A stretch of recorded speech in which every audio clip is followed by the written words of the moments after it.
L'histoire commence en nous présentant Lin Wanae, une femme magnifique que beaucoup de gens pensent destinée à épouser Jan Munchen, l'héritier principal de la famille Munchen, car elle est la seule fille avec qui il a été vu ces dernières années. La scène change pour l'océan, où une jeune femme modeste, nommée Sia, est en train de pêcher sur une barque. Après avoir terminé son travail, elle revient sur la plage et récupère les affaires de son ami, ce qui lui permet de partir plus tôt. À ce moment-là, elle aperçoit son amour platonique, Kion, qui s'approche. Avec une mine déconfite, Kion lui demande si elle va bientôt se marier, ce qui la fait tressaillir d'émotion, pensant qu'il parle de deux. Mais Kion lui révèle qu'il va épouser une fille nommée Jane, dont le père lui a promis un poste dans son usine. Ce poste doit être sacrément intéressant. Sia est anéantie et encore plus frustrée lorsque Kion lui offre une perle en guise d'adieu et lui dit qu'elle finira par trouver quelqu'un de mieux. Ensuite, nous faisons la connaissance de Jan Munchen, qui s'apprête à hériter de l'entreprise après une réunion du conseil d'administration.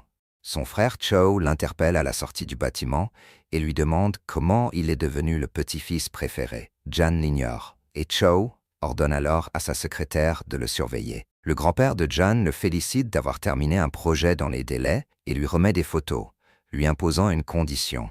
Il doit retrouver et épouser la fille sur les photos avant d'hériter de l'entreprise. Dans la scène suivante, Jan épouse Jane, tandis que Sia, présente dans la foule, trébuche au moment où le couple passe devant elle. Jane la réprimande publiquement pour son comportement, lui lançant que personne ne voudra jamais d'elle. « Calme-toi, t'es pas dans une telenovela. » Cho tente d'aider Sia, mais Jan intervient et déclare que Sia est sa femme. Cho lui rappelle que les médias pensent que Lin est sa fiancée, mais Jan le menace de vendre ses parts et s'en va. Dans la voiture, Jan refuse de laisser Sia se rafraîchir avant de la présenter à son grand-père, espérant que son apparence le fera changer d'avis. Cho informe Lin de la présence de Sia, mais de son côté, Jan remarque une odeur étrange venant de Sia et l'arrête lorsqu'elle tente d'essuyer sa sueur. Elle le prévient de ne pas la toucher sans sa permission.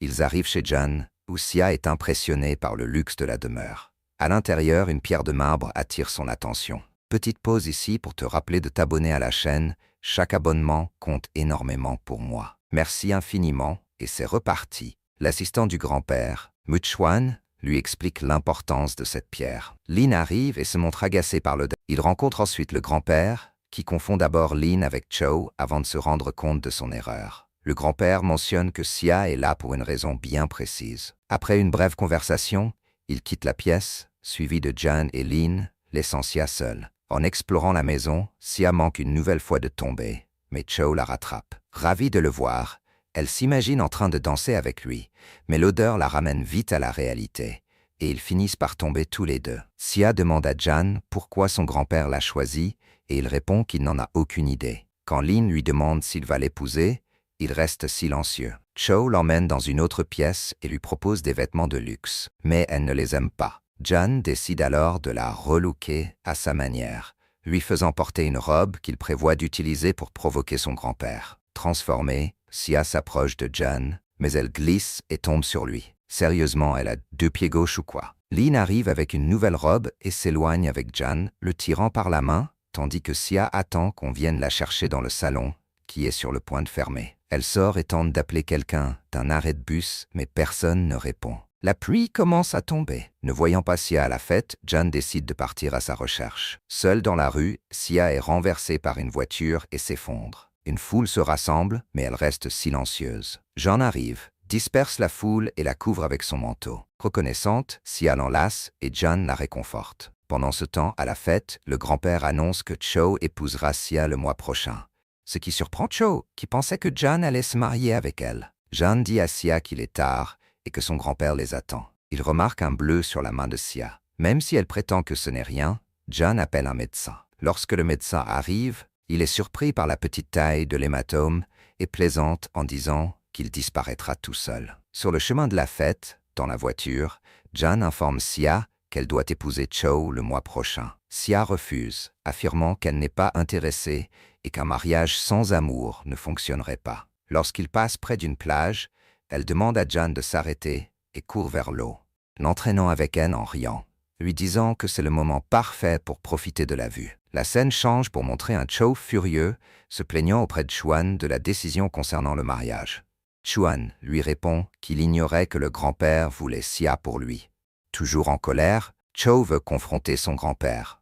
Mais Chuan l'en empêche, expliquant que ce dernier change rarement d'avis. Jan discute avec Sia et lui dit que si elle ne veut pas épouser Cho, il en parlera à son grand-père. Il la dépose devant sa maison et s'apprête à partir. Mais Sia remarque qu'une grande maison est en construction et l'arrête. Chuan s'approche et révèle que si Sia accepte d'épouser Cho, la maison lui appartiendra. Sinon, elle ne recevra rien. Stupéfaite, Sia demande s'il existe d'autres options et Chuan lui répond que non. À ces mots, elle s'évanouit et Jan la ramène chez lui. Jean confronte son grand-père sur la destruction de la maison de Sia, mais celui-ci rétorque qu'il lui fournit tout, y compris un mariage avec Cho. Jan prend la défense de Sia, affirmant qu'on ne peut pas décider du destin des autres sans leur consentement. Le grand-père insiste sur le fait qu'il ne fait que tenir sa promesse de veiller sur eux et de les préparer à un avenir radieux. Frustré, Jan quitte la pièce. Chuan installe Sia dans une nouvelle chambre pour qu'elle se sente à l'aise. Cho entre soudainement et la serre fermement dans ses bras,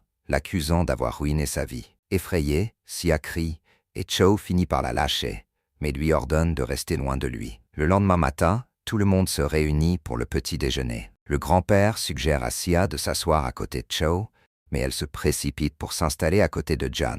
Nerveuse, elle confond le vin avec de l'eau et finit par devoir quitter la table. Titubante, elle entre dans la chambre de Jan et s'effondre sur son lit. Jan la ramène dans sa propre chambre avant que quelqu'un ne la voie. Chuan informe Sia que, pour bénéficier du luxe de la famille, elle devra assumer certaines responsabilités, notamment nettoyer la chambre de Cho chaque jour. Sans alternative, Sia accepte. Plus tard, alors qu'elle nettoie la chambre de Cho, une idée germe en elle. Conquérir son cœur. Pour se donner du courage, elle boit de l'alcool et, ivre, se rend dans sa chambre pour le séduire. Mais c'est Jan qui entre et elle le confond avec Cho, l'embrassant passionnément. Jean l'arrête immédiatement et lui révèle son erreur. Honteuse, Sia s'excuse et s'enfuit dans sa chambre. Déterminée à quitter la maison, elle prépare ses affaires et descend les escaliers. Cho la surprend et l'accuse de tenter de voler quelque chose. Elle essaie de se justifier et Cho, étonné qu'elle ne veuille réellement pas se marier avec lui, décide de l'aider à s'échapper. Avant qu'elle ne parte, il lui fait promettre de ne jamais revenir. Jean observe toute la scène depuis sa chambre et ressent une pointe de jalousie. Sia trouve refuge dans un hôtel, où une amie du village la reconnaît. Le lendemain matin, cette amie informe d'autres connaissances, y compris Jan, qu'elle a vu Cho déposer Sia à l'hôtel. Rapidement, des rumeurs se répandent, affirmant que la famille Jan a été mêlée à cette affaire. Jan, loin d'être contrarié, sourit, estimant que cela lui donne un avantage. Ne trouvant pas Sia à la maison, il confronte Cho, qui lui suggère ironiquement d'épouser Sia s'il se soucie tant d'elle. Contre toute attente, Jan accepte et part immédiatement à sa recherche. Pendant ce temps, une jeune femme glisse un mot sous la porte de Sia, prétendument de la part de Jan, lui donnant rendez-vous. Lorsqu'elle sort, Jan et d'autres filles l'attrapent et la séquestrent. Les filles la maltraitent et, avant de partir, la laissent inconsciente. Après avoir cherché dans toute la ville, Jean finit par la retrouver et la réanime.